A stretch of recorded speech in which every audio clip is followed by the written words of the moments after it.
Welcome back to the second half. People of the YouTube, are you enjoying the strategic layer now that the players have full control of their actions, like painting the base? Behold the strategery. I mean, you guys have strategized. There has been some strategy involved. Let's talk about Ronin and Murder 6. The two of you arrive from the westbound highway eastward, driving a, I won't say stolen, borrowed police interceptor. Negotiated. In casual clothing. Mm-hmm. Raffinia is what you would expect of an oasis town in the middle of a desert. There's huge strip mining operations that are in running as you approach. Huge, almost Battlemech size machinery are digging out holes in the ground. There's lines of oil wells as far as the eye can see, and probably more beyond the rolling sand dunes. Life does not spread far from that central watering hole. Much like Las Vegas, it is a town that sprouts up in the middle of nowhere and then dies as soon as you're beyond city limits. There's no suburbs, nothing like that. Just a lot of block housing for the people who work in the industrial area, and a surprisingly good nightlife. There's a series of clubs there that belong to a whole corporation called Afterlife. And so that's basically the whole town, is a commercial district, like a entertainment zone where you can go on like roller coaster rides or do laser tag or do some nightclub dancing, and then that's it. What time of day is it? Right now, your operations are between 0400 and noon. Okay. I'm just looking to see, does this town look like it is a 9 to 5 operation, or is this like a 3 shift? 24 3 shift, Gotcha. 8 hours of time kind of deal. Gotcha. So there's always people at work and there's always people at play around the clock. Exactly. Okay. Can I have been on like my data pad or phone or whatever on the way, just doing some research on this town, like just generally like the names of the major corporate, like I don't know if there are multiple plants or if it's all one company. Everything is owned by one company. Okay, everything's one company. Is there like a CEO or an operations manager from like their website? Like I just want to try and get some context. So the whole area here is part of Foundation Industrial Works. The CEO's name is Marina Muhammad. It's actually on the Crow's Black roster. If you look under the factions tab, it's like 3/4 of the way down. What did you say the name of the company was? Foundation Industrial Works. I will send it to you on Discord in the Battletech channel.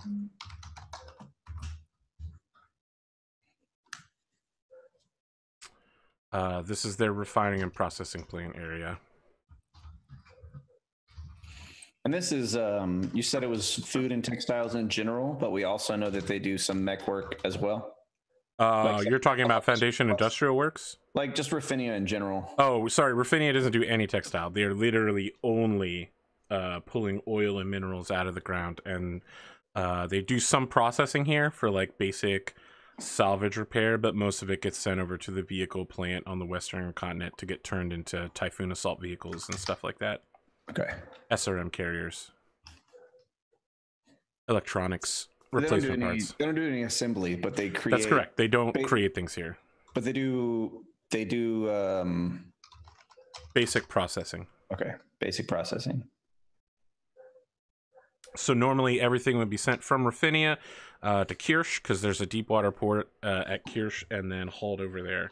They also fabricate some base level components, right? Like armor plates, things like that. Yeah. Okay. Which we desperately need. Yep. That's really why we're here. They fabricate some replacement parts for vehicles, armor plating, and internals. Cool. So, as you approach, what's the game plan? So you guys I mean, I don't know what Sid assigned himself to do. I'm sorry, I didn't actually double check on that. But Molly, you are going in on a discovery footwork to acquire new information about the location, correct? I'm basically aiding on the discovery footwork. Okay. Specifically, I'm going in to establish a point of contact for negotiations. Okay. You are looking for who or what specifically? Or are you just looking to generally find whoever you can here? I mean, obviously, you know that probably Crimson and by extension, Lyran Intelligence is active in the city. I'm looking for someone who is high enough in the food chain to make decisions. The lowest person that is high enough to make decisions in regards to specifically things like armored plate, fabricated components. Okay, so you're Crimson out of the picture. What you want is someone at the plants. You want somebody. I want to talk to executive plant personnel. All right. First. Even if it's just a meet and greet to feel out. So that's your cover. You're going to the plant and you're just going to be like, we're interested in buying some of your stuff kind of deal. Who do we need to talk to? No, I want to run it like I'm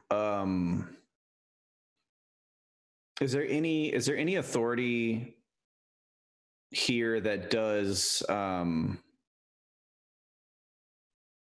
like inspections or anything like that on these types of facilities? Yeah. So like could we pose as local law enforcement, like on an investigation kind of situation? Like, you could. Do you have such outfits available? Well, so earlier you said that we're dressed casually, and I feel like casual for Ronin is like fairly paramilitary, right? Like she wears her like 5'11" cargo pants with like, you know what I mean? So just to be clear, you are going to be going in, but you will not be wearing the like stuff that normally would be worn to this. No, I would say my attire is pretty close to an off-duty like cop police officer. You know what I mean?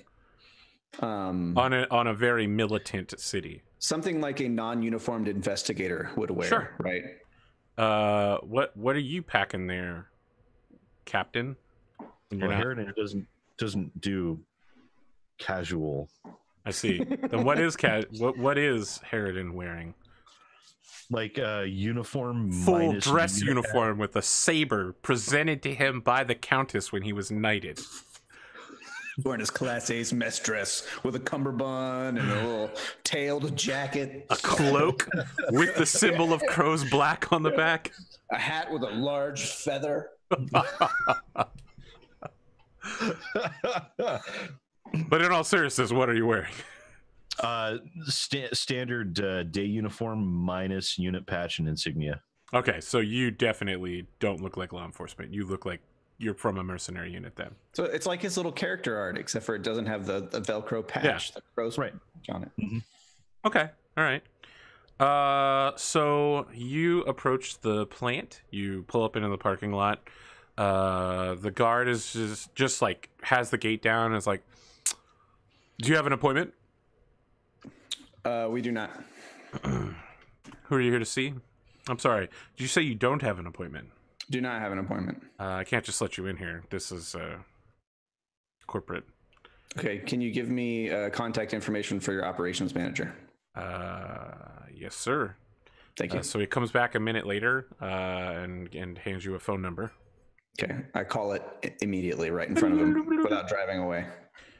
I imagine I'm driving and I just put the vehicle in park. All right.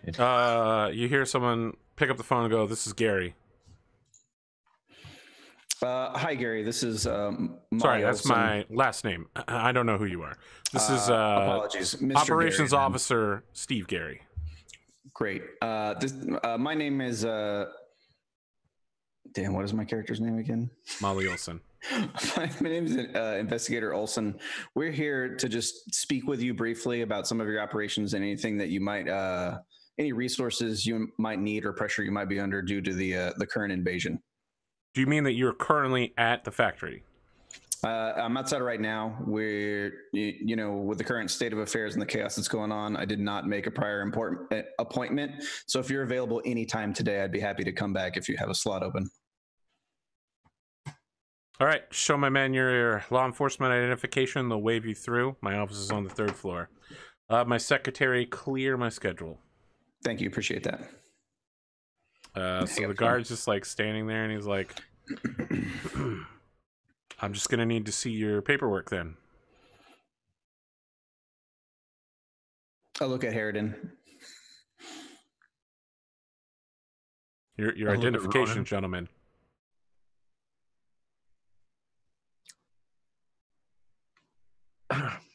Okay, out of character. I have no idea what to do here. Okay, if he looks at me blankly, I just hand him my, like, Crow's Black mercenary ID card. Okay, so he looks at it and he's like, said has technically been a lie yet. I'm aware. He looks at it and he's like, this is not. I didn't say I was with a department or anything. This is not a law enforcement identification, ma'am. This is a mercenary unit. I understand that that's the situation. However, work with me here. In a global scenario, we're the only military peacekeeping unit currently capable and funcking on this continent. Yep, ma'am, I understand. I'm just going to need you to wait here. So he unbuckles he unbuckles his holster and faces toward you fully, and then gets back on the phone and is just like, yep. I wait patiently. They are not who they said they are, ma'am or sir. That's right, Mr. Gary. They're with Crow's Black. Yep, the mercenary unit. I never said we were with anyone other than that. No, they are not inspectors, sir. I didn't say I was an inspector. I said I was an investigator. Okay, we'll reverse it. They are not investigators, sir. Speaking over the phone, I'm talking. Actually, she is an investigator. That is my profession. Understood, sir. So he puts the phone down and says, I'm going to need the two of you to step out of the vehicle, disarm yourselves, and allow me to search it. Okay. I will retain all of your weaponry and identification. You'll be allowed inside. Yeah, I step out. I have like a boot knife and my sidearm, and I relinquish it willingly without struggle. I submit myself to whatever his deal is. He's fine. Just some basic ass shit. Harridan, that's fine. Any struggle here? About to knock a brother out? No, all I have is my sidearm, my sniper rifle's in the trunk. Oh my god. Yeah, he pulls a fucking sniper rifle out of the truck, and he's just like, what did you need this for exactly? Never know when an elemental... The planet's under attack. I don't know if you knew or not, if you'd heard. You decided to bring a sniper rifle to a factory. We didn't know if there were going to be any clans about. Sir, I bring a sniper rifle to the latrine at this point. So he's just got like a guard shack, right? And he's just stacking all of your weapons in there and both of your identifications and your knives and all of your other shit. And he's like, go ahead, as he raises the little gate thing up. I just stares daggers at both of you. I'll let Mr. Gary know the fine work that you've done for him today. He needs men like you keeping him safe. Now drive off. Smile politely. I mean, Harridan's the one driving. I guess he's keeping the car. I don't know what we're doing. No, you get to take the car inside. It's going to be way too long for you to walk. I mean, it's a huge to the building and go to the 3rd floor. Yep. You head up to the office of one operations officer, Steve Gary. Steve. 2 first names. What a piece of shit. 2 first names, yeah. I already don't like it. Could have been worse. Could have been Steve Perry. On his desk, there is a dueling sword in its scabbard that's been like memorialized and plaqued. And then there's like a chef's outfit on one hanger, and then like a League of Legends trophy on another hanger. You're not. My God. You're just like so confused as to what's going on here. And he's like, gentlemen, lady, why don't you come in and sit down? Tell me what brings you here today for business.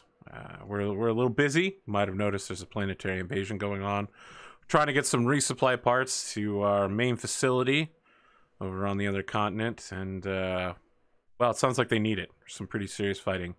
They have been in constant combat through Foundation Industrial Works main facility since the invasion started.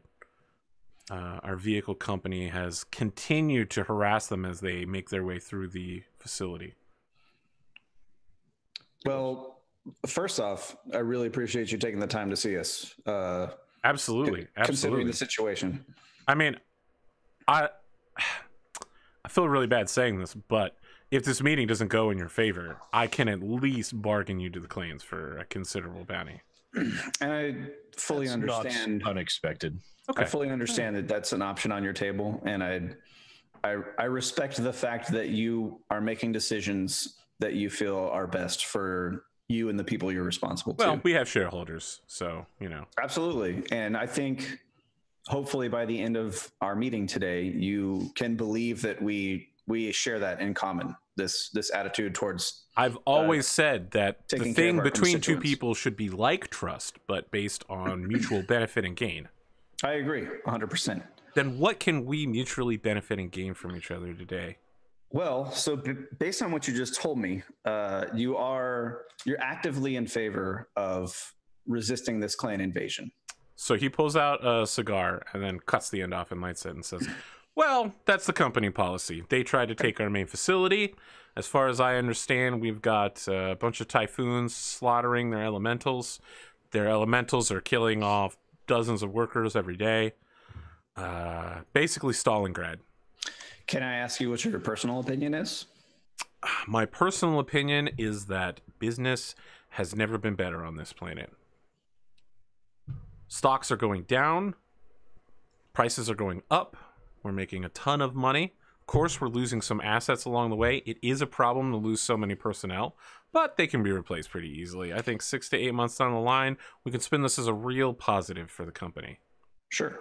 Heroic defenders of Kolovrati. And you sound very savvy. I don't know you personally, but I can only assume that you understand that this is not a sustainable model for business. I don't think that the clans are capable of sustaining their offensive for much longer. Sure, it does seem like they've got dozens of elemental troops, but at some point, they will be hit by a large bullet and die. So do you think that your forces will be able to repel this evasion alone without support? We will be able to defend the facility, our main facility. Okay. I'm sorry, can I offer you refreshments? I feel like we're talking about some very heavy stuff. Maybe you'd like some lemonade. My executive assistant makes some very nice sandwiches. That would be wonderful. Thank you. You look kind of famished. It's been a long trip, yes. I suspect it has been. So he sets out an order and says, they'll be here in a few minutes. Thank you. I assume Cubans are fine. I personally don't partake, but I'm sure the commander would be... I meant Cuban sandwiches. More than appreciative. Oh, my mistake. Yes, if you'd like a cigar. Sounds great. No, thank you. But I do appreciate it. And I'm sorry, I didn't catch your names. Commander... He's pointing towards you, Harridan. I look at Harridan. Oh, sorry. I'm just here basically for moral support. Maxwell Harridan. I see. Please. All right. Well, if he's the commander, then you must be a major? Well, I am responsible for facilitating these sorts of operations, coming here and speaking to Lieutenant General. I've had this conversation with our Lieutenant General, of course. Sure. So, but I still haven't caught your name. My name, I gave it to you over the phone. It's Molly Olson. Understood, General Olson. Thank you. Great. Look, I understand that you're very busy. You have a lot of important things going on, so I'm not here to waste your time. I do think it is worth our time and valuable to open up a discourse and learn a little bit about one another to facilitate a potential future relationship. I will tell you that my goal here today is to negotiate with you some sort of deal that will provide my organization with some base level fabricated supplies. Of course. Why else would you be here? Parts. I'm sure that comes as no surprise to you whatsoever. What is the benefit we gain out of this? I'll tell you that I have terrible timing. I have been on planet literally since the day the clans arrived. So I do not have, I will willfully admit to you, I don't have a depth of knowledge in what would be valuable to you. So I am more than willing to listen to you tell me what you think would be fair compensation for this this type of arrangement. Of course, you said earlier that the best foundation for a relationship is mutual benefit, and I think that supplying our outfit does that for you. I think that we've got a long fight ahead of you, which means good profits on your horizon, but at the same time, being able to bounce back from this. Otherwise, you end up with a planet under clan control with no customers to sell to and no ability to export any of your goods.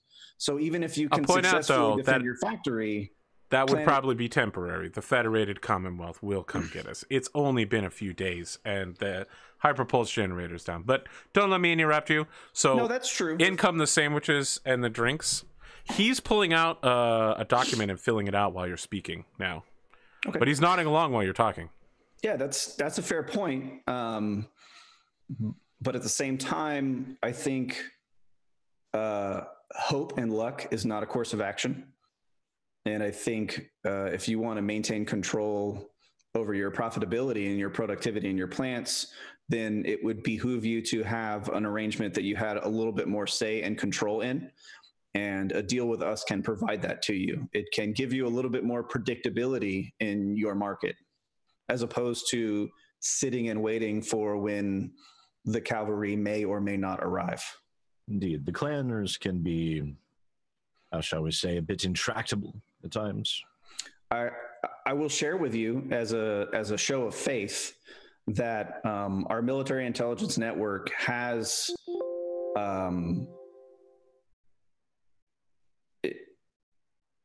it has reconned that several of the local planets are all under invasion. This is not simply a one planetary invasion operation. The clans are acquiring commercial and civilian property from all over this area. I don't know, what do they call them? They call them systems, or yeah. From all over the system. And while it's true that FedCom may be on its way, it could be an extended period of time before they're able to reach this area. And I don't say that to scare you. I say that again in faith. I want to show you that we're willing to play ball with you by providing you with some military intelligence to, again, help you have a predictable, profitable market for your future. And the military success. Sorry, go ahead, sir. We want to fight the clans and remove them from this planet, and at the same time, our doing so would help ensure your continued profitability and survivability. So he looks up briefly and says, I'm sorry, don't you outrank him? Oh, no. No. Miss Olson, what is your rank exactly? Sergeant at Arms. I see. But I am the lead negotiator, and I do represent the unit in these matters. So I'm fully capable of making these decisions and brokering this deal with you. When she speaks with the voice of Crow's Black. Excellent.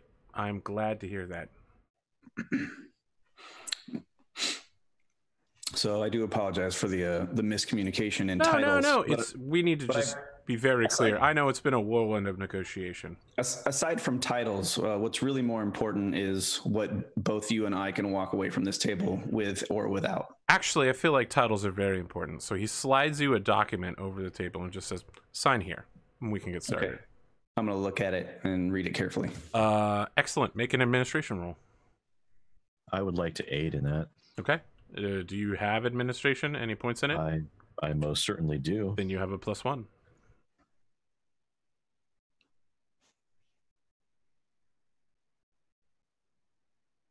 I actually have a 4 in administration. Brad, you're muted.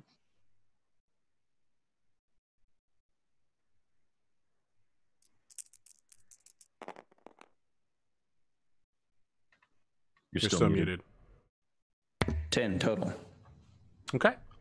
He has handed you a contract. You are pretty sure that you understand it very well.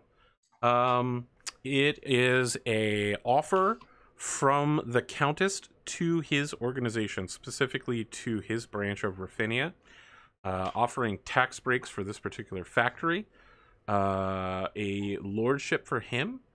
It also wants to grant some of the land outside of town that has been in contention while oil surveys have been going on, to cancel the bureaucracy around it and grant it directly again to the company, and to ensure that the Countess will buy a full 4-set lance of Rommel tanks and patent tanks from Foundation Industrial Works over the next 18 months. So 2 lances?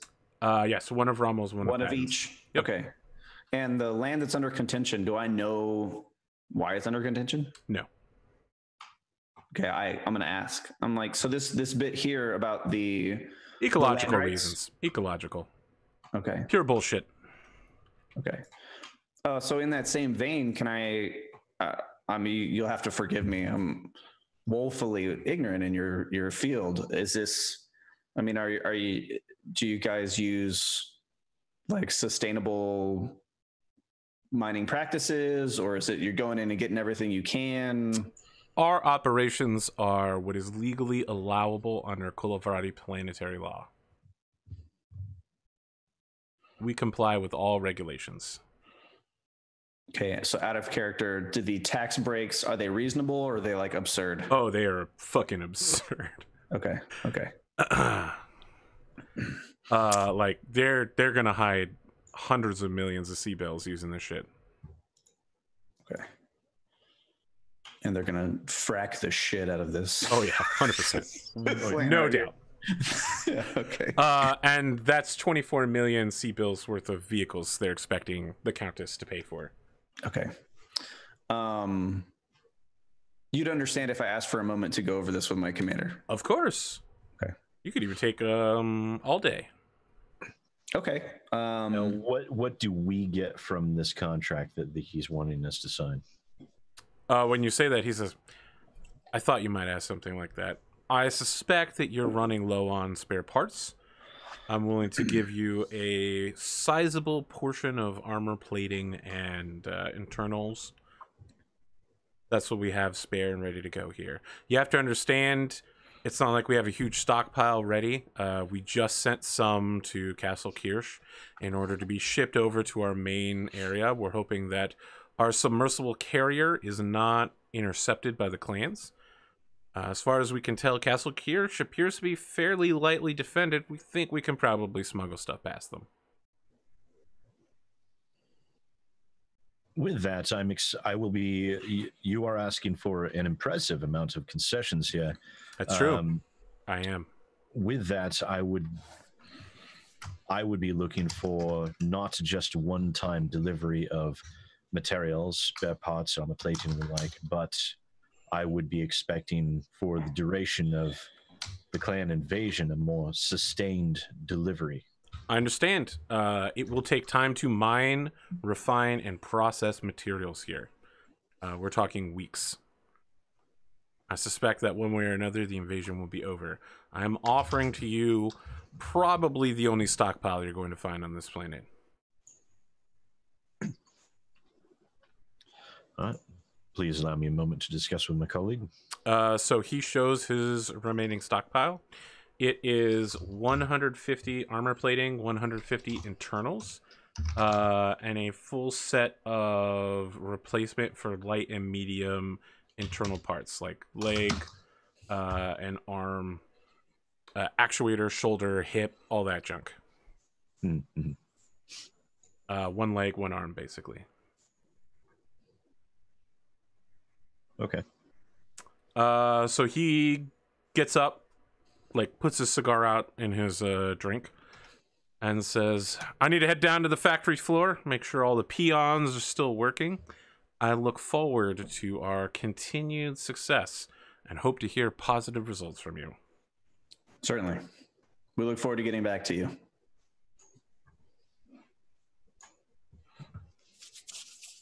Actually, can we we set up a time with you later today to come back and I'd prefer you don't leave the facility at the moment. Sure, of course.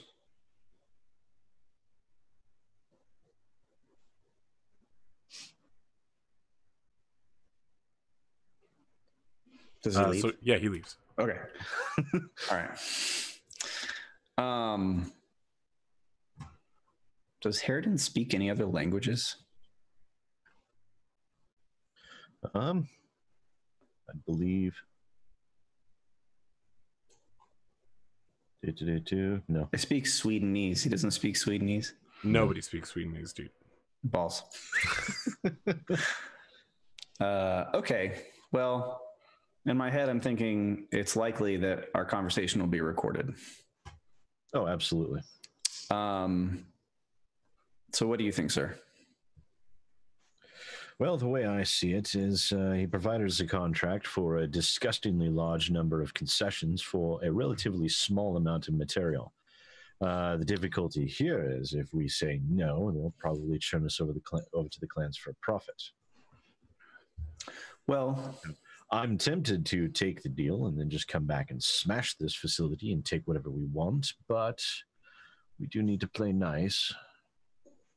And yes, I do know that we're probably being recorded right now, if not to actively listened in on.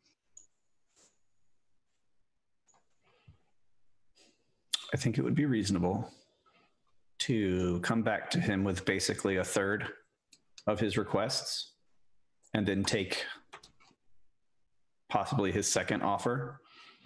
And I don't know how good you are at stuff, but if you want to add some sort of addendum at some point on the contract that involves a renegotiation of terms at a later date, maybe you can slide that in legalese. I don't know.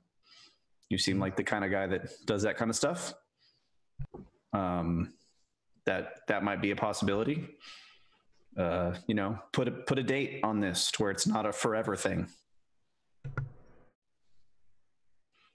And if he doesn't go for that, then it's like you said, there are other ways to renegotiate terms later on down the line. But I think maybe we come back and we offer a third of that tax break that he has requested. And the lordship, for sure, he seems very interested in status. Are there any other things we can offer status-wise? Perhaps a couple knighthoods for some family members?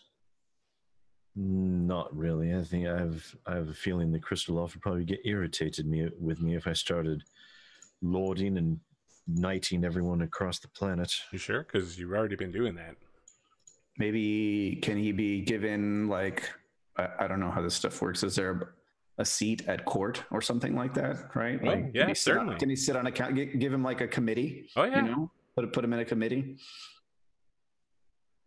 Give him some local governmental say, right? Okay, so basically what we want to do here is we want to significantly reduce the scope of the contract. No lordship. No lordship. I would say lordship. Maybe put him on the path to lordship, but not granted outright. There's not really a path to lordship. You either are or are not a lord. It's like being a potato. I would put him on a committee, like a governmental committee of his choice. Make the lordship contingent upon. That wouldn't be. I don't think a committee of his choice would be a good idea. Well, but I mean, you would use that to overturn ecological laws and everything. But he wants to do that in one swift. He wants to do that in one swift thing anyway, though. He wants us to just wipe it away. I say instead, put him on a committee where he can work towards that, and you can at least slow him down. Right. Sure. And he'll probably come back and say, I want to be the head of that committee or whatever. And maybe you take that. I don't know. You want him to, he's going to have to feel like he wins or he's not going to take the deal. Right. So I think that's the basic gist of our plan. I think the lordship is the easiest thing to just give him. All right. But I'm also not a noble, so I don't know shit about that world. And you do. Nobility never seemed important to me because I have never sipped from that silver cup, sir. Wow. That was such a backhanded fuck you. The land, I feel like we at her scant-eyed, like, well then. The land, I feel like. Tell me how you really feel. I don't think we're going to have a problem where I don't, sir. I hope you've realized that about me at this point. Indeed. I think we give him half or a third of the land that he's asked for, and we offer to buy, 2 tanks, 1 of each, and he'll come back and say we got to buy 1 whole lance, and we take that. That works. We want to underbid, so his counteroffer, hopefully, we don't want to insult him, but we want to underbid, so his counteroffer is at least less, if not reasonable, less ridiculous.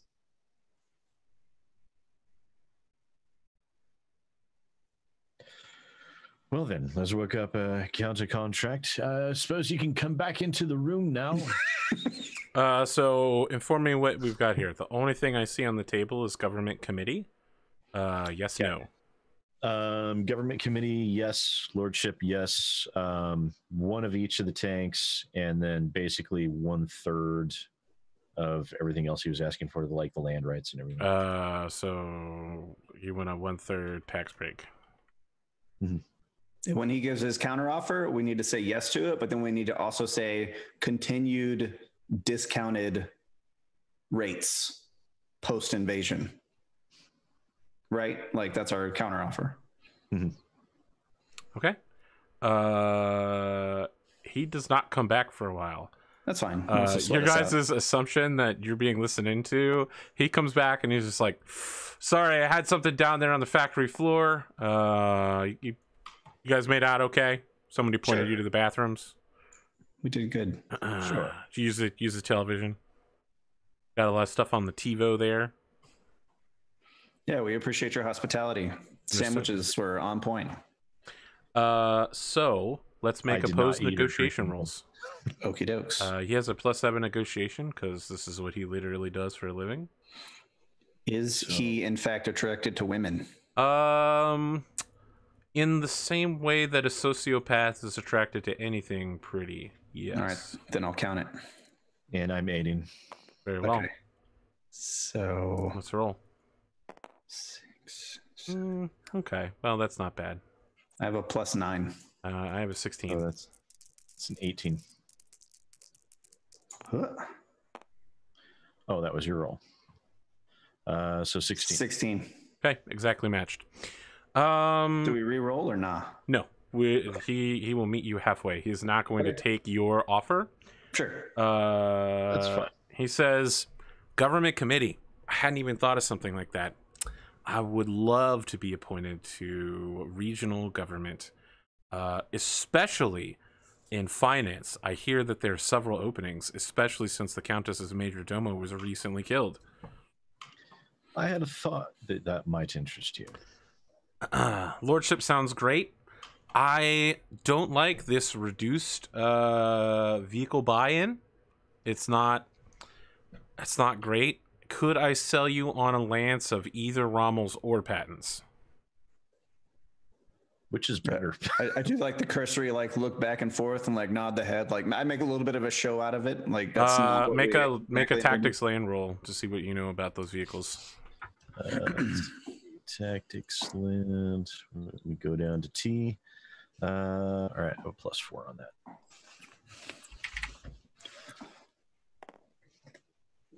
So 11. Rommel's and Patton's have the exact same vehicle chassis. The only difference between them is their loadout.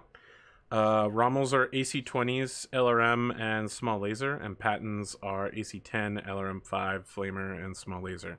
So the Patton is designed to fight other vehicles, and the Rommel's designed to fight and infantry, and the Rommel's designed to fight mechs. Okay. We'll take the Rommels. Okay. And he says, the land rights, I'm sure I can negotiate something with the Countess. That's what directly. We were thinking. But I'd like to restore at least this much with the tax break. And he ups it back to 50% rather than 1/3. I make a show of it being painful, but accept. Sorry, you picked the Rommels over the Pattons, correct? Right. Okay. Called He signs his part. Find them. Okay, so he doesn't go in and notice the renegotiation dates and chronological terms on it. I signed my part. It's done. Everything's signed. So just to be clear, like none of that is going to prevent him from having a lordship or a government committee thing. No, Yeah. There's just basically a date on it for renegotiated terms, and that's void of the lordship. The lordship is set. Right. So but you can else, renegotiate the Rommels, basically. That's it. Well, no, we can renegotiate the tax cuts. We can renegotiate the land rights. We can renegotiate. So he's willing to completely drop the land rights. Okay. Yep. He didn't give a shit about the land rights if he. It's just a general. The terms of the contract can be renegotiated. Yeah, like as long as he's got you on the hook for buying stuff, and a lordship, and specifically for him, a government committee position, that's way more valuable than any of this other shit. Even the tax breaks. We can marginalize him at a later date. Right now, right now we need what we need. Just when you start hearing about tariffs on foreign imports, that's gonna be this guy. Yeah. He still answers to the Countess, though, Lord or not. I mean, we'll see if the Countess even upholds this deal. Right, sure, which we don't We'll care see if about. the Countess is even alive. I don't care. So he has all of this stuff ready to turn over to you, but he doesn't have anything to carry it. I just want armor plates on my mech. I don't give a shit what this dude does later on down the line. So in the storage lot, there is 150 armor plating, 150 internals, a light mech's hip, upper leg, lower leg, foot, shoulder, upper arm, lower arm, and a matching set of medium. Get that Raven running. Again, there's nothing to carry this in. Okay. All right. You will need to bring one of the salvage vehicles out here to pick it up. Well, I pull out my haversack of holding. Yeah, that's not a thing. When we leave, I save one of those extra triangular sandwiches and I give it to the guard as we leave. He's just like, thank you. Like a water bottle. Here's all of your weapons and identification back. And I give him my card, my personal card. Okay. Like, Sergeant Olson, if you need anything or if you need to contact Crowsback, you can contact me direct. I appreciate your diligent duty here today. That'll give him a chance to respond to drive off. Okay. He puts your digits in his phone, I guess. Yep. All right, so that is the end of noon. You guys aren't going to be able to drive anywhere because that's your whole day. You are at noon. Everyone gets in contact with each other. Here's what happens to Dark Phoenix's force. Rapier contacts the base. Black Rabbit, you're the only operational personnel there, so you get the message. This is Rapier. Is anybody there? This is Black Rabbit. Black Rabbit. Is there anybody else there? Bubba's here. All right, I'm going to talk to you. Look, we're in full retreat here. We've lost both of the battle masters. That's not good. Yep. All right. Where's Harridan? I want to talk to him. He left. All right. Look, we're on our way back, but we're being chased. It's crazy up here. Don't lead them back to the bay. With battle masters, that's rough. Yeah, that is rough. Being chased by what? Well, look, we managed to take 2 of them out, but I don't even know what these mechs are. My battle computer says Goshawk, and Battle Cobra. Apparently, they're Steel Viper specific mechs. I've never even heard of them. One of these guys has a blood name and keeps challenging Dark Phoenix to a one-on-one duel. They're so annoying. Are you faster than them? Do you think you'll be able to outrun them? No, we're not faster than them. They're a medium star of clan mechs, and we are a assault mech. I'm on a motorcycle. I might be able to outrun them in bad terrain. That's about it.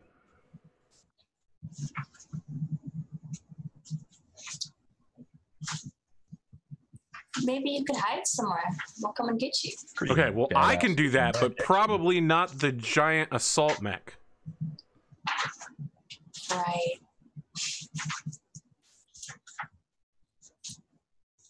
Okay, I'm hanging up Can now. you talk to Harridan on the encrypted comms right now? You want to talk to Dark Phoenix?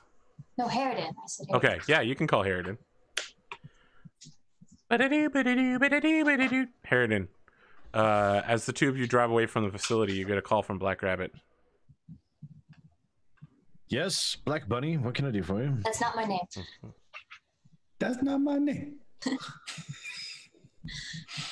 Ribia called. They're running away. They lost the 2 battle masters.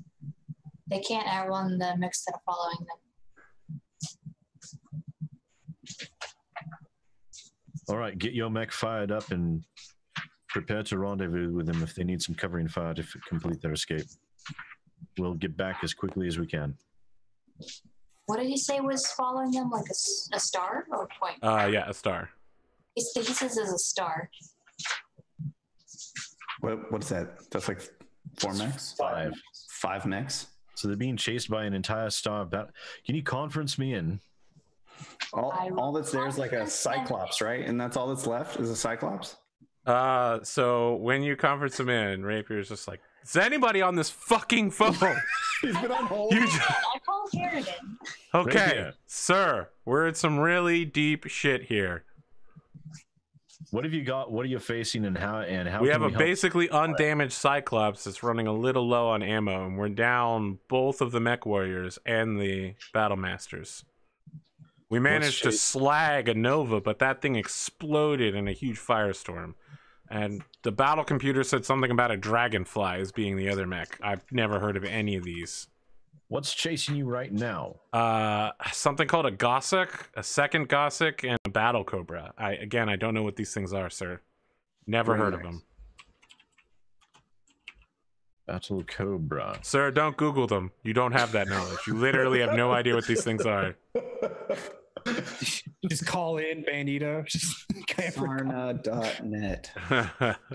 All right, are you going to be able to get away? Do you need some? There's like no chance of that, sir. They are almost 3 times as fast as us. How much time has gone by in everyone's turns? So 8 far? hours. Okay. All right, so here's what I want to do. Black Rabbit, I want you to get your mech ready to go. In case you need to run interference, I need you to also contact the light mechs and see if they can also run interference to help everyone get away. We can't lead them back to the base, but we're not going to be able to destroy them either. Not until we can get back.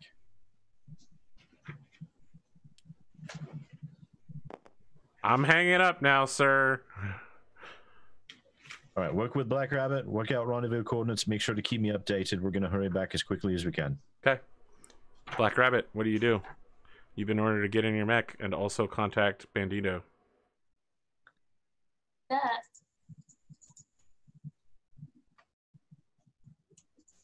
Calls just suddenly spouts of Spanish keep talking at him. Yeah, what is it? What? Oh my God. What's going on? What's going on? I actually speak Spanish. I remember that. Oh, so in the background you can hear it just like, warning. Please choose language options. Warning. Please choose language options. Default Espanol will be selected. I can speak Spanish as well. Default Espanol will be selected. Warning. Maintenance mode engaged. What did you do to your mech? Why are you in maintenance mode? Well, actually, I got the mech back, and it has to be in maintenance mode. Hey, that's a whole nother thing. What's going on? I basically tell him everything that Ribia said. We need to run interference, apparently, and help him get back. Do either of the mechs sound familiar to me? No. Oh, okay. I mean, the battle computer identifies them, but doesn't know what their configuration is because they're Steel Viper specific. Gotcha. They're extremely rare. All right. Well, there's not much I can do. All right. All right, we'll be on our way. and we will intercept if need be. So just a note, your lance can move much faster than you. To put it bluntly, you will not be able to make this. Even if you could reach the combat, which you can't, you wouldn't be able to fight anyway. So are you sending the scout lance ahead without you, or are you having them keep pace with you? I will send them ahead without me. Okay. So, to be clear, you and a non-functioning Devastator will be traveling alone. The Scout Lance will be moving ahead to meet up with Dark Phoenix, Rapier, and Black Rabbit in order to fight the clan forces. Correct? How far away am I at this point? One whole 8-hour movement. Sorry, what? We're going 8 hours away. Okay. Yes. You are moving at minimal slow speed. How quickly can we make it back to the base? 1 8-hour movement. When you arrive, the fight will already be over. All right, I want to contact Harridan. Harridan, several minutes after you hang up with Black Rabbit, you get a call from Bandito. Yes, Bandito. Sir, what was this I hear about, us trying to keep the Cyclops alive? Oh, I don't give a damn about the Cyclops. I'm trying to keep Rapier alive. Well, then just tell Rapier to hide. That's a good point. Radio everyone back, call them off, tell Rapier to book out of there. Hit Rapier on a secured channel so the Cyclops pilot doesn't know that you're sitting. Okay. You get everybody on an encrypted channel except the person who doesn't have the encryptions. Halavy checks in and he's like, "Sir, this plan is insane. You think we're going to be able to stop a whole star with just Dark Phoenix? Isn't she a traitor?" Well, actually, no. Bandito made a very good point. Change of plans. He did? Everyone. What? None of this checks out. Yeah. Are you Harridan? What's the safe word? Banana. Pumpernickel. Wow, that's a mouthful. Right, everyone, scratch the original plan. Bandito brought up a very good point. Rapier, get the hell out. Yes, sir. I am currently on the phone while on a motorcycle while being shot at. Yes, get the hell out of there. You want me to leave Dark Phoenix behind, sir? Yes. Didn't that Cyclops pilot some bullshit rendezvous point that there will be an ambush at? Yes. Lead him into like a box canyon. Yes, do that. Sir, I have no problems with abandoning this woman, but are you sure, sir? It's not much else we're going to be able to do. I mean, we have a partially damaged light lens and we have black rabbits. It's iffy. I'd rather not take any chances at this point. Plus, if you get led into a box canyon, maybe it'll buy us time to be able to ambush them later. That's true. So you're ordering Halavy to return to base? Yeah, so basically, we've got everyone, like the people down south are headed home. We've got us headed home. We've got Rapier headed home. We need them to go up this way to some form of trap. So we have enough time to get home, get our gear, get suited up to where, that mech will die a horrible death. And then we can hit them on their way back to base. Yeah, we're not trying to straight up screw the Cyclops pilot. We're just trying to make sure Rapier survives. Okay. Yeah. And so we want the Cyclops pilot to try and bring them, lead the chase on as long as possible to bring them into like a strikeable scenario. So, Black Rabbit, several minutes later, you get a communication from Dark Phoenix point to point. I thought Dark Phoenix was already dead. No, Dark Phoenix is in the Cyclops. She's in the Cyclops. Okay. Yes, she's in the backseat of the Cyclops. Hello? Coo. My old rival, Black Rabbit. It's good to hear from you. I hear you're in a bit. Yeah, I think your man Rapier died. He just disappeared a little while ago. Oh. Look, I can't get a hold of Harridan or anybody else that's even remotely useful. I need you to meet me halfway. I think the two of us, with our dark souls and our immense sealed power and our assault mechs, will be able to defeat these puny medium mechs completely. Look, I'm sending you rendezvous coordinates. If you head out now, the two of us can work together and unleash our phoenix powers upon them. Then she does like a weird stance on the video call, but then like opens her eye to see if you're watching, and then closes it again. Sorry, it's really tough pretending to be Lexi.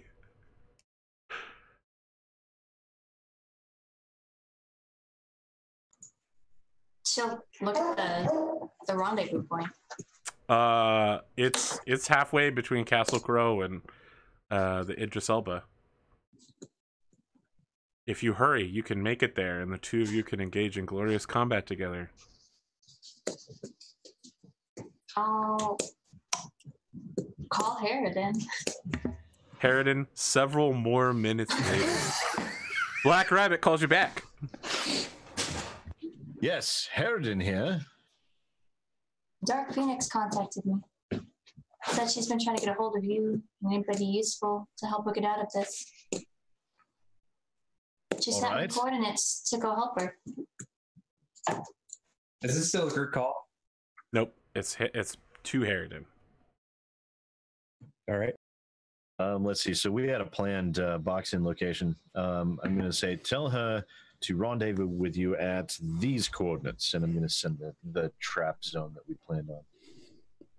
I love that there's just like a string of text messages on Harridan's phone of her trying to contact him. Like, I showed you my cords. Please respond. I'll send those coordinates to Dark Phoenix. Okay, so to be clear, Black Rabbit is not heading out and is being part of the trap plan. Well, as far as Harridan's plan is to. Harridan didn't tell me to stay, so she actually goes to the trap plan. Goes to the coordinates. No! I'm going with what you told me. I said Dark Phoenix. I said send her there. Remember the original plan. This is basically say you agree with her, but stick to the original plan. That's really messed up. Or the new original plan. The new original plan B. We can't just plan leave C. her to die. That's very wrong. You literally telling her to go over there and die, and that's wrong. No. I'm not telling her to go over there and die. I'm telling her we are sending her to that area to stretch things out as long as possible so we can have a chance to all go and minimize any potential damage to our lands and be able to eliminate these forces. What if she dies? Then she dies. This is war. Sometimes that happens. I have faith that she has the ability to be able to survive. I'm putting faith in her to be able to do that. She's currently a part of this group, you know. Indeed, she is. I'm not tossing her away. This is the best chance of survival and doing damage to the enemy all in one go. If you two face off with those three mechs, there's a chance, very good chance, that it could be you not coming back, or either one of you. The best chances of survival for the largest number of people as possible is to follow with this plan. Black Rabbit, I have a question. Mm-hmm. Deep within your soul, do you feel a kinship with Dark Phoenix and an outrage at this plan where you allow her to die? Yeah, she is angry.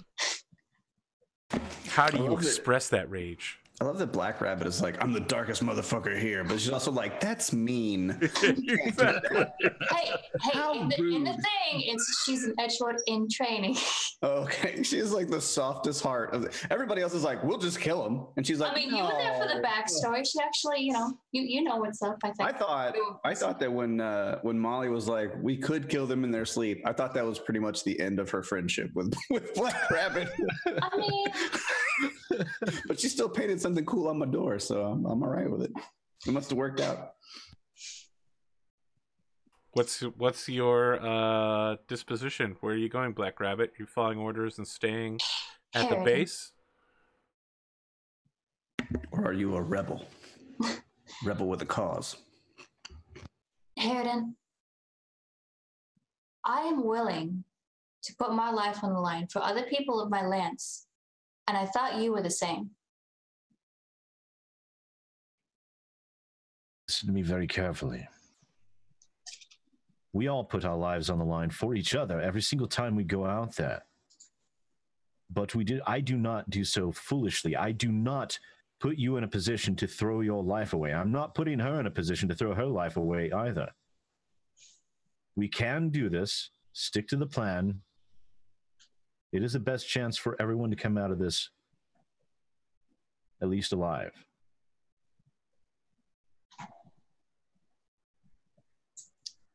I want to trust you. I understand you're willing to risk your life, but I'm not willing to see you throw your life away. I want to trust you, but you earlier said that these were your pawns and that you would lead them to their deaths if you could. Did I say that? Oh, yeah. Yes, you did. Oh, yeah. Black Rabbit, like, pulls out a audio recording of them talking about it. Oh, you got it primed up, ready to go. You hit play, and then you rewind, hit play again. Mm-hmm. I hate having my own words used against me, Black Rabbit. You should know that by now. Nobody makes me bleed my own blood.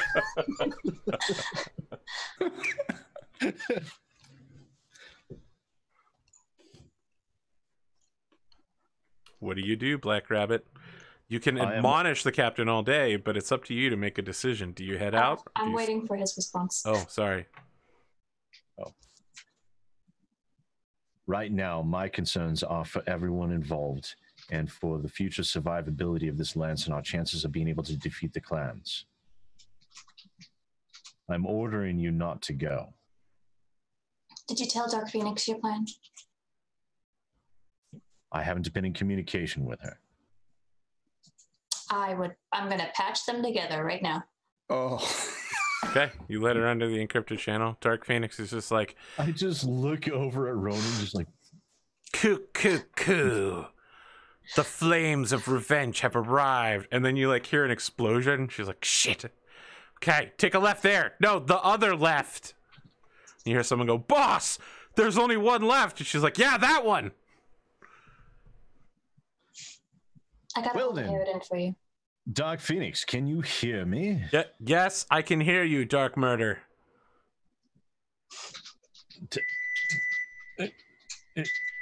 Very well.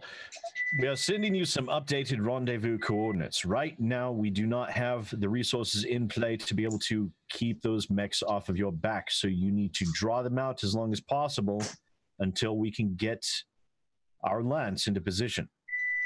Can you do that? It sounds like you're abandoning me. What happened to the support that was coming? And where's Rapier? I don't know. I'm several hours away. Look, our relationship is terminated. She hangs up.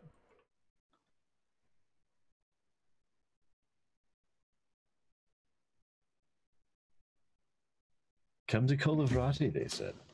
Good lordship, they said. What were you going to do? Stay in the Draconis Combine and steal stuff?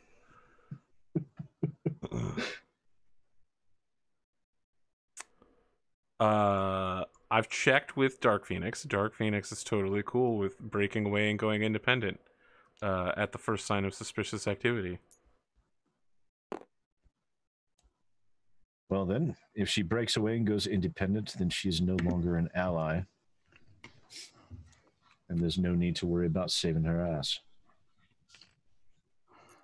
Well, she's got to survive, you know, the 3 medium clan mechs coming after her. Well, Black Rabbit, she's terminated our relationship, which means Dark Phoenix is to be considered an enemy combatant. She knows where our base is. She's now a security risk. Now go out there and make sure she's dead. Kill the shit out of her. Fight all of the clan mechs. She just hangs up. What do you do? Just goes in Like Harridan's like layer of mascara. Does the grasp phone angry? Like he's gonna just slam it down on something? I actually She's had gonna to go after me, isn't she? and check. I had to go check something real quick, so I actually missed what happened. Dark Phoenix got suspicious about the situation and didn't like Harridan's answer, and so is going to attempt to survive on her own. Did she tell them that on the comms? Oh yeah. Okay. Oh yeah. Then I'll stay at the base. Okay. Harridan, Ronan, what is your plan now that we've played roulette with everybody else? So we need a heavy mover to come get this shit. You can call someone.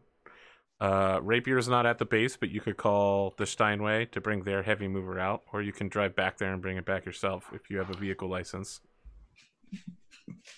I feel like I'm torn between getting it moving immediately and having an escort for it. And try and take those mechs out. That means we go out there without any armor and a one-legged hunchback. True. But salvage. We're not going to be able to salvage Jack if we let all that go. Well, it's 3 mediums versus you would have three of our 3 light mechs, and I mean, I don't even know that the hunchback could make it to the battle scene in time. I mean, it would be an armorless flashman and your mech and Black Rabbit's mech, and that would basically be it. Because we can't get there's no way to get the Devastator there in time. And the Devastator is currently undefended. I guess you cancel that order and just have the light mech stay with the Devastator, though. So I don't know. We have a lot of moving pieces, a lot of vulnerable moving pieces right now. I'm not sure an offensive action is advisable. What do the two of you do, though? I think we're having this conversation in the car. Yeah, we're heading back. We have to head back either way. Okay. Yeah. Do you have any orders for the people at base?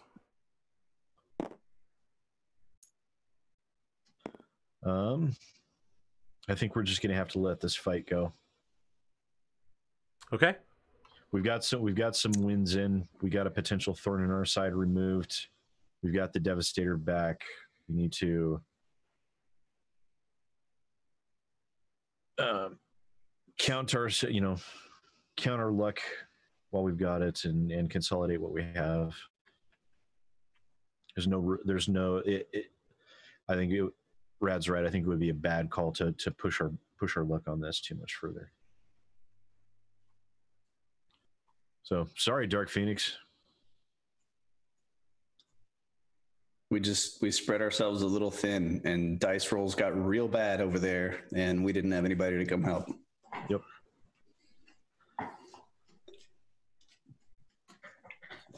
I didn't think it was Dark Phoenix. I just thought it was Cyclops pilot guy.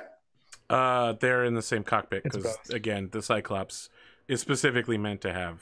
I don't know why. When the dice went real bad, I thought that she had died then there. No, sorry. Okay. Just the other 2 dudes. Gotcha.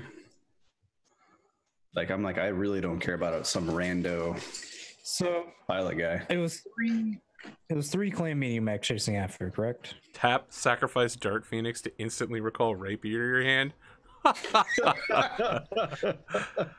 Feel like that's a bad play, but okay.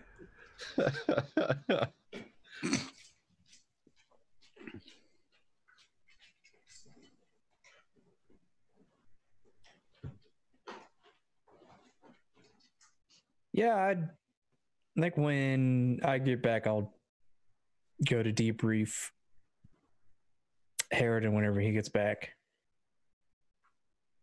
And then work on getting me switched over to actually being able to operate the Devastator again. Okay, let me update this. You arrive, all of you. When he shows up, I'm just standing there. Where the hell did this paint job come from? It's fantastic. All of you arrive back at base at 8 o'clock at night. You've been working for 16 hours now. The Devastator marches into the mech bay, somewhat surprisingly. Damn. I don't even notice. I'm just staring at the paint. It looks good. The sick flaming rabbit skull murals that are all over the wall. What the hell? Who had way too much time on their hand? I don't know, but my God, they're talented. Oh, hey, sir, I also got the Devastator back. What? Oh, that's right. What? Lo siento, totally por favor. You know exactly what that makes me think of, right? Like, is it the first or second season of Red versus Blue? They make the robot that only speaks Spanish.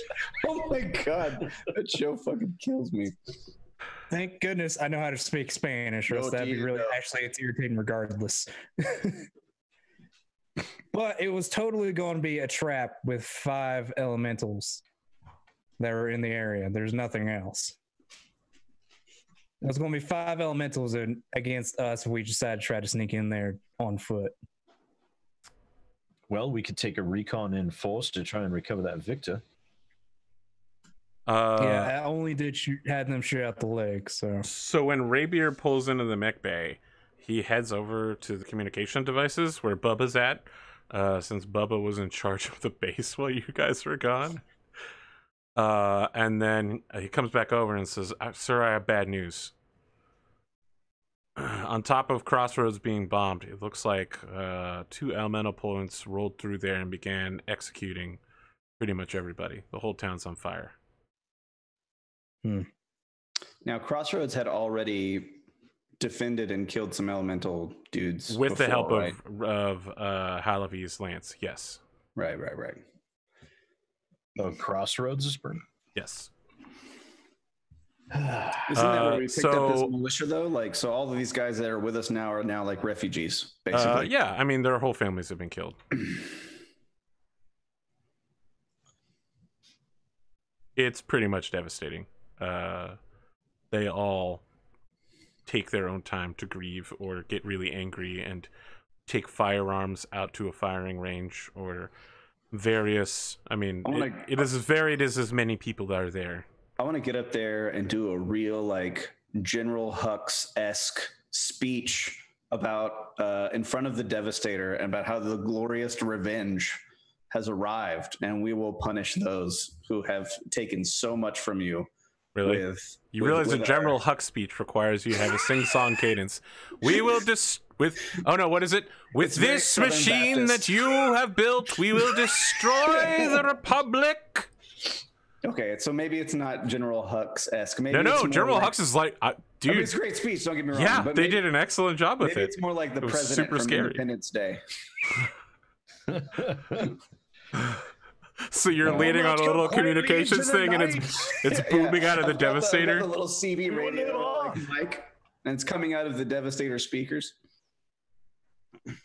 I don't know if what was that guy? He was just like, "I'm sorry, Mr. President, I have to go home." Sad to see me, boys. Hello, boys. Yeah, I'm exactly. back. Is that Dennis Quaid? I don't know. Yeah. It's fucking wild. It's one of the Quaid brothers. I don't know what make a leadership roll. I think it was Randy Quaid. Randy, that's who it was. That's right. This is going to be pretty difficult. If you fuck it up, it's going to be devastating. Can I aid on that? How do you aid? Well, obviously, I am a leader. I'm used to giving speeches, so I give her some finer points on refining the speech. Okay, +1. All right, it's only a +3 then, so it's not great, but maybe I should have given this. You really don't want to fail this one. Seems like the right thing to do. It does seem like the right thing to do. Do I get another +1 for having to be with the Devastator showing up? No. Okay. Hey. Wow, that was crazy. The dice just kept rolling and rolling. It's 10. 10 is not enough. Wow. What? You need an 11. 10's pretty good. Can I spend an ed? I spend my last point edge to make it an 11. Okay. All right. Your speech wasn't working. These guys were in grief. And then Bubba shows up with a bottle of whiskey in his hand. And it's just Good Lord. What this woman is saying is right. What Molly is saying is right. We're no longer a militia. We're Revengers. We're the Revenger unit, and we will get revenge for our fallen families, for our fathers and mothers and cousins. And everyone's like, that's right. That's how we do it on Call of Roddy. He's very drunk. Let it go. It's working. I think what we're all drunk with is the responsibility. Responsibility to see our families revenged. A responsibility to save our planet. I feel like send these clanners home. The reason that Molly's speech wasn't working is she was using like way too refined of a vocabulary. Exactly. She was using things like retribution and comeuppance and all this stuff, and they're like, you're missing us with all of this. After that, they start listening to your speech. There's a lot of like, that's right calls, and like, yeah, let's do it. All right. That was an expensive roll, but yes, it was. You have like prevented the unit's morale from plummeting down to below 0, however. Yeah, I feel like the morale is pretty important. That's only because you haven't seen the effects of what happens when you have no or negative morale. And I would prefer to not see those effects. That's great. I'm glad that you're in that kind of place. Yeah. Ignorance is bliss. What happens to those effects that a lieutenant gets murdered? Yeah, I remember that. It's good times. Mutiny time. They walk with our 2 fucking heavy lifters and learn back to square one, essentially. Yep, shit show. So there's no other news because you didn't send anybody to grab any news reports. But at 8 o'clock at night, you are exhausted after 16 hours of work. Either tons of driving or tons of mech usage. The Devastator is beginning a 2-hour maintenance cycle, at the end of which it will be keyed to Bandito's brainwaves. It requires Bandito to skip sleeping for at least 2 hours and get brainwaved. That sounds perfectly fine with me. Okay. I see no issue with this. Everybody gets 20 experience points, and I feel like this is where we're going to call it. Next week... I immediately start not talking in contractions. I feel like I cannot talk like I used to talk. What is wrong with my voice? What? Making a joke. I don't understand. But that's fine. It's clan tag. They're talking normal. I see. Clan tech can't use contractions. Cannot use contractions. C'est la. 20 experience points. We'll be back next week, minus Raddosaurus, but with GM Pondothemad as we play Masks in the My Hero Academia universe.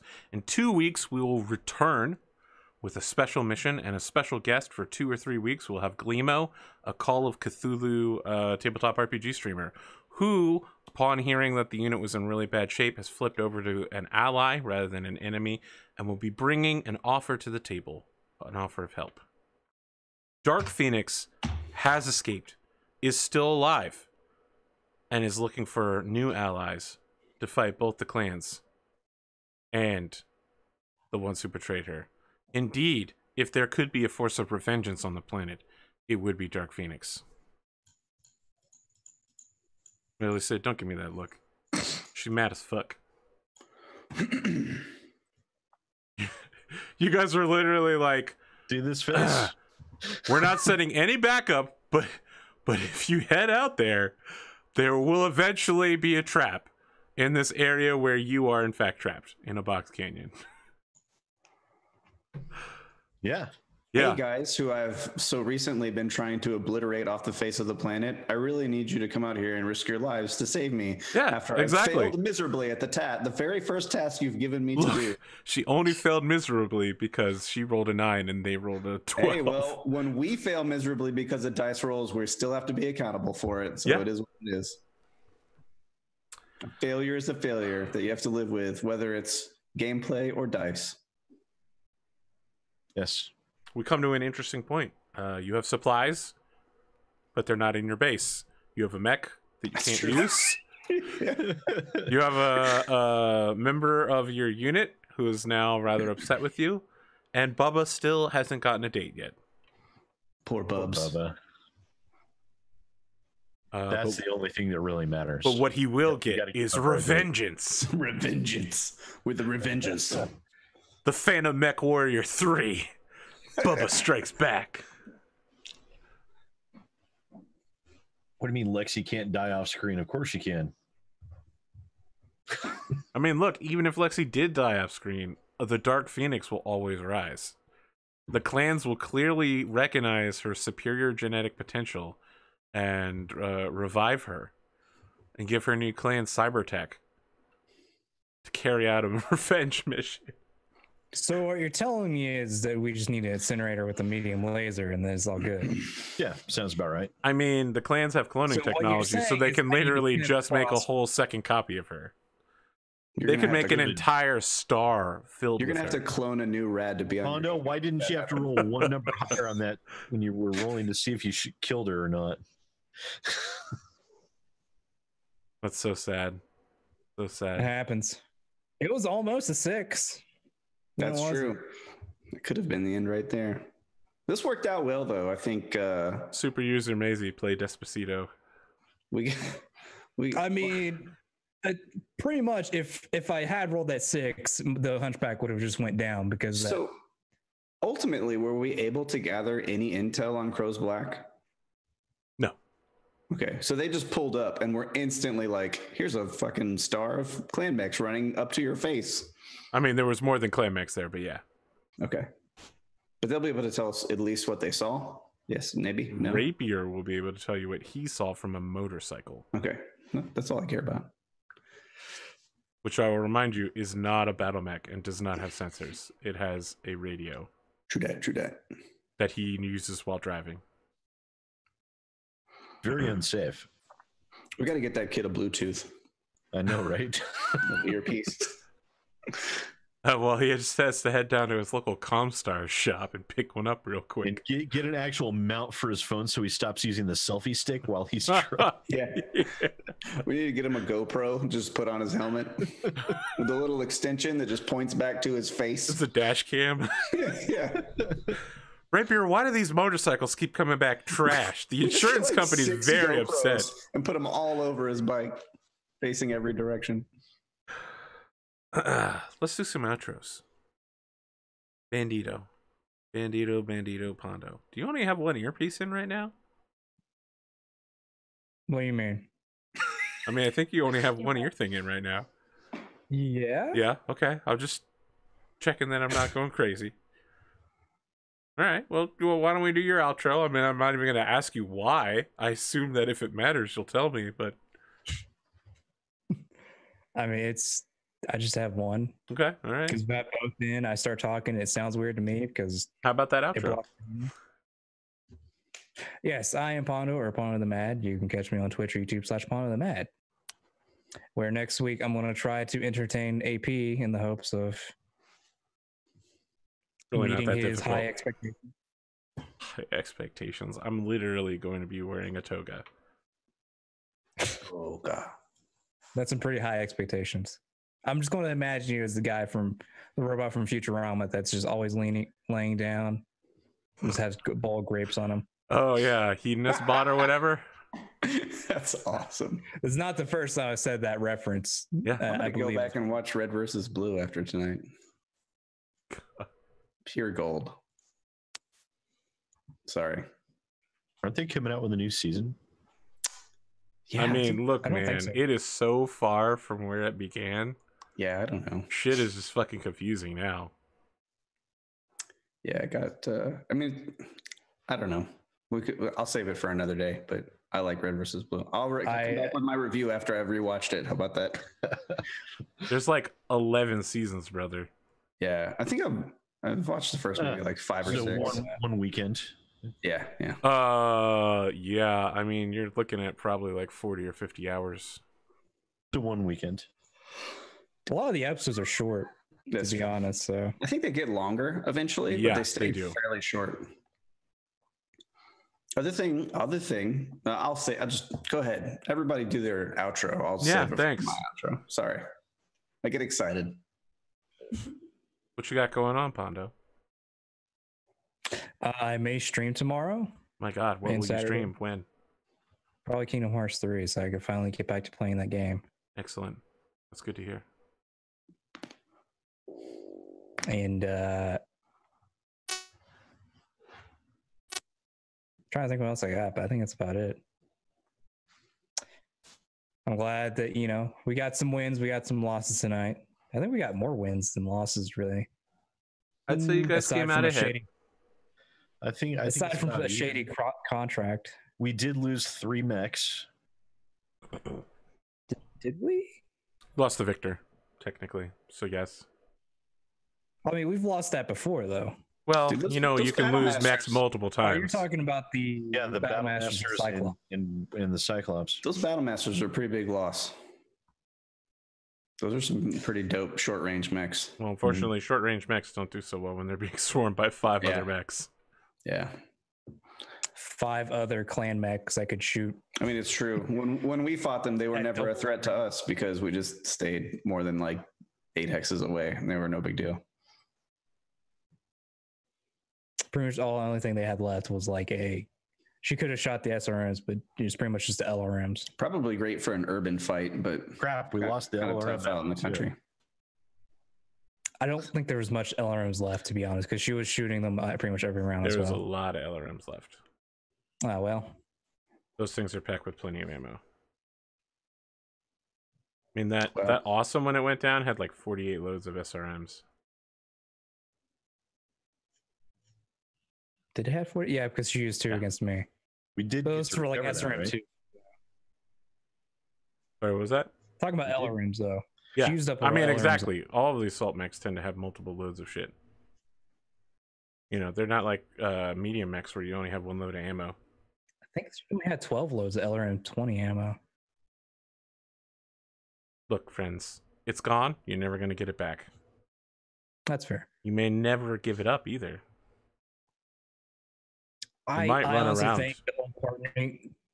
I don't really mind losing those 3 mechs because I was very hesitant about the partnering of the Dark Phoenix. Mainly because I knew the person who was controlling Dark Phoenix in her lance. I feel like you just impugned upon the honor of someone who is ostensibly your friend, but okay. I'm going to give you up. She is, but she also really wanted to kill us. I mean, look. She might have really wanted to kill you, but... So, Sid, let's talk about your outro. I just knew this segue, but I see what you did there. Thank you so much for watching. I do appreciate it.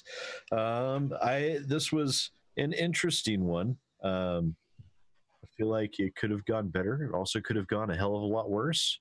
We got the Devastator back, which is awesome.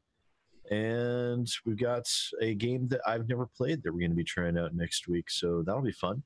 In the meantime, I've got more videos coming out this weekend, and on Mondays you will be able to see my news wrap-up series, Line of Sight, over on the channel Exclusively Games. So if you haven't checked that out yet, I suggest you do so. And yeah, that's about all I got.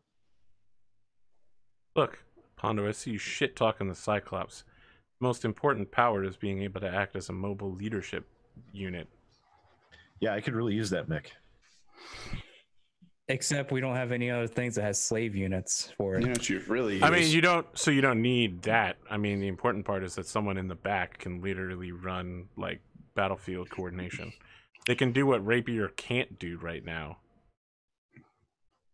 Sure, yeah, you can't use the C3 slaves because you don't have any C3 slaves, but you can also just use the command console in the back to do some shit.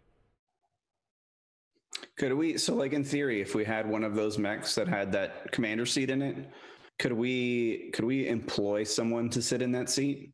You do employ someone to sit in that seat. Their name is Bandito. No, but we're all pilots. None of us as players are ever going to want to play the guy who sits in the seat. I don't think. Yeah, I mean, technically the person in back is a qualified mech warrior, but sure, you could get someone who would tactically run shit. We could get some sort of tactical expert. As far as I remember, the only times it's been used in fiction, either warrant officers or regimental sergeant majors were thrown in that spot. Warrant officer makes sense. They're a specialist. There was a time where general, as part of Serpent, Operation Serpent, ran the entire brigade out of the back of a Cyclops.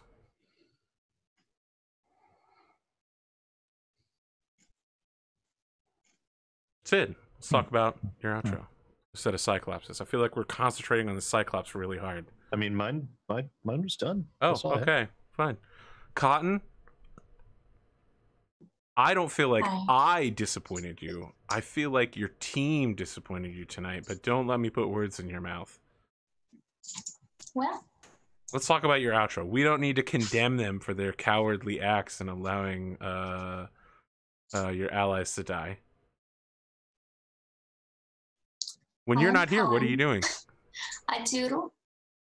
That's true. That's true. That's true. I feel like Arthur's trying to drive a wedge. I am intentionally attempting to drive a wedge. You don't have to worry about that. My character's mad enough already. Okay, all right. But are you mad enough? I wouldn't say mad.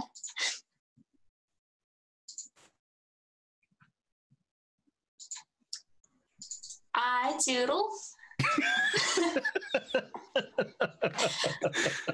I play games. I have a Discord.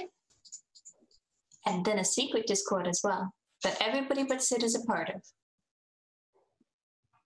Come on, Sid. You're really missing out on Arthur trying to be diplomatic while I burn people alive. That's a thing that happened. Throw down your weapons. Oh my God, you're on fire.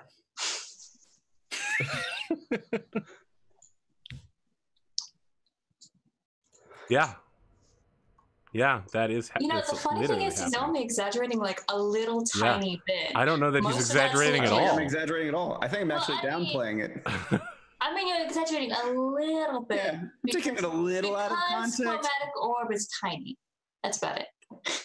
That's true. I imagine it's about the size of a bocce ball. Well, when I looked up the spell to see what it did, to make sure that, you know, you weren't going to burn everybody alive that was in this tiny room, it was 4 inches. Oh, it's 4 inches. It's, yeah, that's like the size of like a billiard ball, a little bit double the size of a billiard ball, basically. So the guy who is most likely to talk to you guys has a billiard ball sized hole through his chest. Yeah. I tried to get 2 of them, but I only hit with 1. Otherwise, I would have killed both. No. I mean, the person that killed, it was his first day on the job, and he's not even in charge. So who cares if he wants to talk? It's probably his last day before retirement. It's his first day on the job. That's right. It was his first day on the job. What the hell? His first day on the job. I'm only 2 days to retirement. And then I was like, give up, or it's going to be the rest of y'all's last day on the job. So, I mean, this party doesn't get along. I feel like we're all moving in different directions.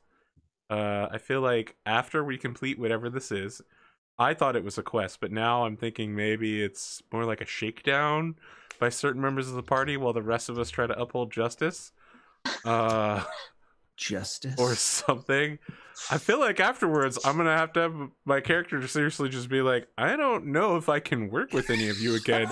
I'm going back to adventuring across the land and healing people. Good luck murdering. You know, I can honestly say... fair, I was just trying to knock the person out. Sure, I'm not worried about you. Look. It's really just the person who shut up and was like, I set everyone on fire. I set people on fire. That's literally all my character can do, is set people on fire. I don't know that you can create a functional member of society whose only job is to set people on fire. Whoever said I was a functional member of society? That's what concerns me, though. Look, I'll be honest with you. I've been playing role-playing games for over a decade. I have never played a murder hobo. And maybe this will be my first one. Maybe it's an experience I need to have. You're definitely already at the murder hobo stage. You don't need to play one. You are one. That guy wasn't a homeless person. He had a job. Murder hobo doesn't mean you kill people without homes. It means you murder people and you don't have a home. But I have a home also. You don't live in this town. But I live a place. I'm not a hobo. You move around constantly. I might be a transient employee. I'm not a hobo. You murder people and you don't live near your house. I don't understand what you're trying to say. You technically qualify as murder hobo. Nothing you're saying makes sense.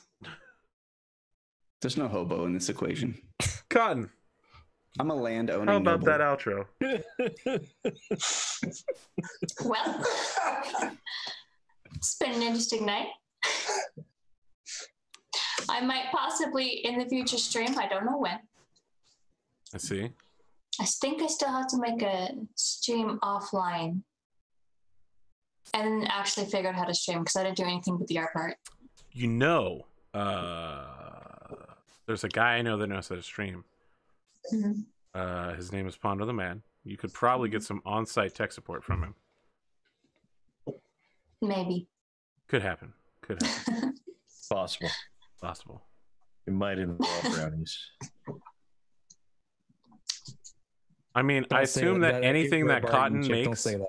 Like, look, seriously, we already know how this goes down. I assume Cotton makes food for Pondo and then puts it in front of him in like a really nice lunchbox, and then he throws it in the garbage after 4 hours, lights it on fire, walks away, and then Cotton comes upon the ashes later. That's not true at all. I don't know. I've heard how you play video games. That's just in a video game. Uh-huh. In real life, I scarf down the food. Ah, okay. That does sound way more reasonable than the things I've heard. So, Cotton, when Bandito isn't busy burning all of your food and throwing it in the garbage, you got anything else that you do? I did get my dad to agree to lay tile floor in my bathroom for cookies in exchange for cookies. That sounds like a pretty good deal, unless it was a whole lot of cookies. Oh, I didn't specify the amount of cookies. I just said cookies. Okay. We'll just make sure it's not like $1,000 worth of cookies. Well, I set the terms of the deal. I could give him like 12. Like a good amount. Cotton has all the power in this arrangement. Cotton is the Steve Gary of this arrangement. She's like, look, we'll come back to the cookie deal in about 18 months, okay? What I want is to be named Lord of this manor. Yeah, pretty much. Rad. Here I am. It's my turn to say all the things that I want to say. Please don't.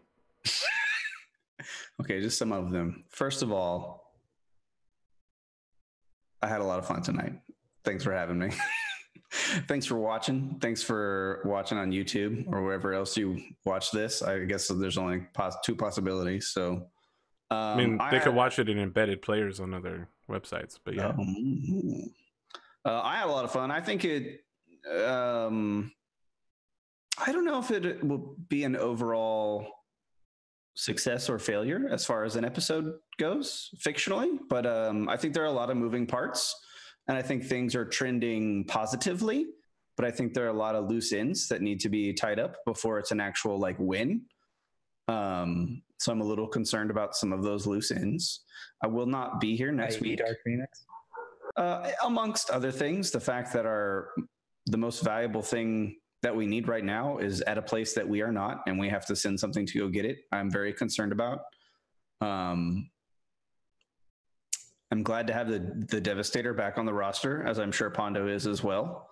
Although I think there's and I could be wrong, but I think there's a part of Pondo that's a little sad because he was enjoying going back to his run and gun Wolverine roots in a close range. No one's forcing you to pilot the Devastator. Are you claiming that I'm not going to do that in the Devastator? I mean, I'm just, I'm trying to, these are my hot takes. I mean, I could pilot the Devastator. You'd be right. I probably wouldn't do it in the Devastator. These are my hot takes. I think you thoroughly enjoyed that Hunchback, and I think you would like something like the Axeman as much as I liked the Axeman, which was a lot. I think I'd like to have the Victor. Yeah, Victor's pretty cool too. Yep. Yeah, I had a good time. I was gonna say earlier, I also am gonna watch. Fuck, now I don't remember what it's called. What's the Felicia Day show she got big on? The Guild? Oh, The Guild. The Guild is on Netflix now. So The Guild is excellent. Yeah. Will Wheaton plays a fantastic villain. I'm probably going to watch The Guild again on Netflix. It even had 2 full-length music videos that they did music for. I'm going to try and get my wife to watch it, which hopefully, maybe it might be a hard sell. Festival Under the Sea Festival. The Knights of Good. It's classic. It's all really good. A lot of the people that were on that went on to become like big actors. They use that to help catapult their career. Tinkerballa like shows up on TV now. She is I don't know the actress's name, but she's in another show that I really like on Netflix called Atypical. She plays a therapist on the show. It's really good. She's been in a couple other things too. She's the one that I've seen the most in other stuff. Yeah, I've seen Will Wheaton the most, but that's because I watched Tabletop with Will Wheaton. I feel like Will Wheaton kind of crawled into a cave. I think he's. I mean, I've seen all 5 seasons of Tabletop with Will Wheaton and all the Penny Arcade episodes where he shows up. So I watched like 3 episodes of Tabletop. He's been doing stuff, just nothing super highly visible. But yeah, other than that, I'll maintain that my character, while he may be a murder hobo, has not yet done any actions to yet be labeled as such. Some people drew swords and ran at him, and he's just a little robed sorcerer man. And there was no running at you. Yes, well, I mean, they looked like they probably were going to run. Somebody jumped at them. I didn't run either, but they pulled swords out, and their swords are probably almost as big as me. So I don't know about you, but in the real life, somebody starts pulling guns out, I fucking pull my gun out too. It was totally me who started the fight. Yeah. No one's arguing that. Right now, it doesn't matter. Hairy-chested friend is in danger. It matters who finishes it. And I only have one tool. I don't have a screwdriver and a ruler and a pencil. I only have a hammer, and that is the only tool that I can use. So that's the tool that I use. Same. I want to point out that I don't think any of them attacked by the time you murdered that guy. No, they were threatening to attack. They attacked Strand because that's as good as attacking. Wasn't somebody? I mean, look, Cotton, I've been straight up trying to deconflict the shit out of this, and that's not normal for me. Laying waste to everyone with laser beams is my normal capability, so I'm trying real hard here to keep everyone from murdering, and I'm like, let's calm down. Let's step back. I'm trying to be the Cottontailed of this situation, but right now these guys are being huge dicks. I'll just go back and say, look, if you pull your sword from your sheath, it's game on. It has become a deadly situation where I could be killed at any moment because I have. I don't disagree. Right now, I'm in the team kill them category. So when the swords come out, it's go time. It is 100%. I'm not talking to you anymore. I'm about being alive, and I'm gonna. And if that means you're a crispy critter, then you're a crispy critter. That is one thing almost all of my characters have in common, is at their very core they are survivalists, and they will do what it takes to survive. I did think I really liked the juxtaposition this episode between Black Rabbit and Molly, in that they are basically total opposites, which is probably why they would make such friends. We'll see. Black Rabbit is really dark on the outside and really squishy on the inside. And Molly is very amenable on the outside and very dark on the inside. Like, she is probably a billion times edgier than the Dark Rabbit is. She's just super incognito edgelord. She's as edgy as Dark Rabbit hopes to be. Probably, but she makes no sign of it whatsoever. So I feel like, here's the thing about Molly. As you know, she's Swedenese, which combines the morose solitude of the Swedish people with the discipline and solitary lifestyle of the Japanese. So occasionally she'll take her sword and go onto an abandoned mountain and stare out into the darkness, confronting her life as the cold ebbs into her bones, and have a long monologue about how life is futile and meaningless. What she does is she just puts on her black bathing suit that Black Rabbit bought her, and she goes under like an ice cold waterfall and just holds her sword out in front of her in perfect meditation for like 4 hours. Thurman, all right, calm down. But no, yeah, I'm really enjoying how the 2 new characters are kind of fitting into the show. So great! I can't wait for you to throw Molly aside, like all of your other characters, and bring back your professional wrestler. I don't know why you say that. I don't know why you've painted this picture of Raddosaurus having like disposable characters. I don't know what gave you that impression. Why do you feel that way? Because you literally threw your character aside. You were like, all right, which character? We've used him for a year. It's time to go get a new one. But you act like I have some sort of track record of that. I want to quote your own words back. Okay. I've picked a gnome druid. No, I came up with 2 other characters. All right, now I'm a short sorcerer. Okay, but that's character creation, Arthur. That's not abandoning characters. You created this character in your mind. You made art of him. Yeah. People watched you make him. They were dedicated to him, and you threw him in the hundreds of trash. characters I've made art of. Hundreds. People were committed to liking this druid, okay? No one was committed to anything. I was committed to it, and several people commentated on the video. You have unrealistic expectations. You made people love him, okay? Look, they wanted to see him live, and you murdered him.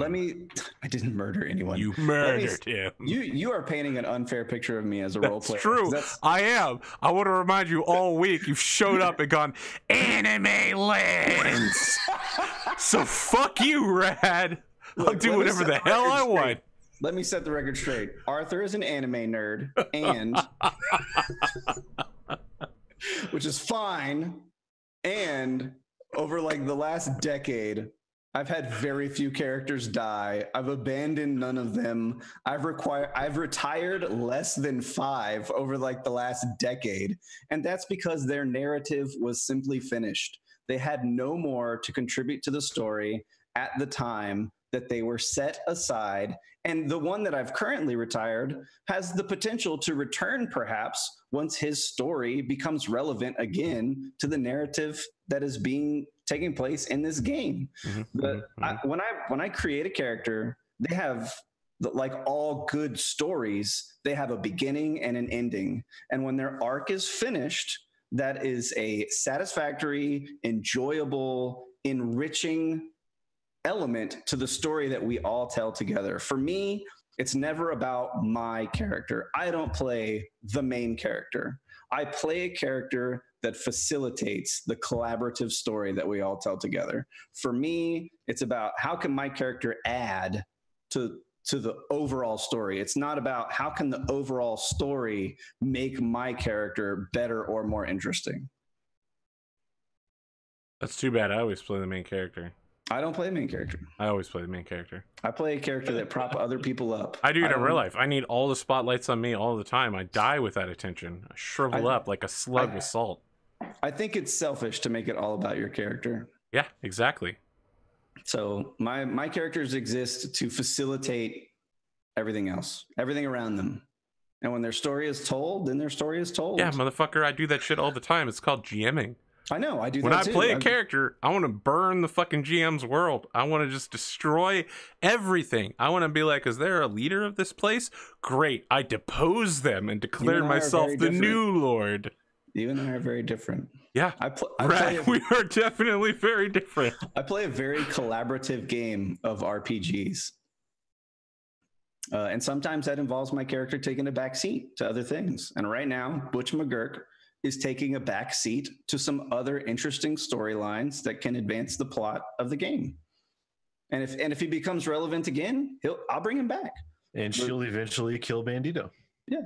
Look, Molly has a story. She has a story. And I've worked that story out with the GM, and it has a beginning and an ending. And when it's over, it's not sad. I'm not abandoning that character. I'm not throwing her into the wood chipper. Her story's just over, and she got to add her little bit, and characters come in and out of our lives, and that's okay. That's the way life and stories work. Not every character has to be milked throughout an entire campaign and constantly have to find something new and interesting. Most role-playing characters, I don't think this is just mine. I think this is most role-playing characters. They're generally based on like a gimmick, and they ride that gimmick for as long as they can. And for me, that eventually becomes uninteresting and unfun to play. So when I've gotten everything I can out of a gimmick or a character concept, it's time for that character to either fade into the distance or have a narratively significant ending that impacts the story and its fellow players. And then you move on and you have something else that's new and cool that everyone can enjoy together. It's not about me. It's not about disposable characters. It's about quality of story and narrative. That's the end of my soapbox. I'll step down now.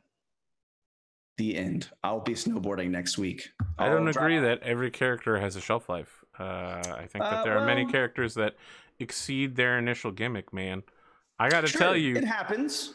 Look, but I think I just want to step up and just say Critical Role, man. I got to the latest arc. I'm like 2.5 episodes behind, and all the shit that's happening with Knot is fucking wild as shit. Oh yeah, they're like 50 episodes in, and I'm like, yeah. Who knew that this was going to happen? This shit is crazy. But that was great, though, is that, like, that's a character that had a slow roll, you know, that, like, they wrote their gimmick until the gimmick wasn't enough anymore, and then they had to take the next narrative step. But that was planned from the beginning. Sure. And again, this is an exceptional role player and exceptional character design. I said most. Okay. Your average, common, casual RPG gamer doesn't put that amount of effort, I think, into the story that's being told. Some do. I disagree with you. I disagree. I'm not trying to discredit like people in general, but I think that, you know, even if it's 50-50, I think that can characters go the entire campaign? Yes, absolutely. I've had a lot of characters do that. But at the end of the campaign, you know, they don't all necessarily live happily ever after, because, I mean, that's not always a fun ending. Sometimes there's sacrifice. I mean, the best stories have sacrifices that are made along the way. Sometimes it sacrifices is not my character, but somebody's character. There's a whole genre called Noble Bright where that is not true. I don't know. Where only good things happen, and everyone ends happy, sparkling unicorns and rainbows. Everyone gets promoted to like high prince. It sounds boring. Yeah, it's the opposite of Grimdark. It's called Noble Bright. There has to be struggle, and yeah, there's got to be struggle. There's got to be struggle and drama. And don't act like you don't know this. You put it in all of your games in spades because you know that that's what makes good storytelling.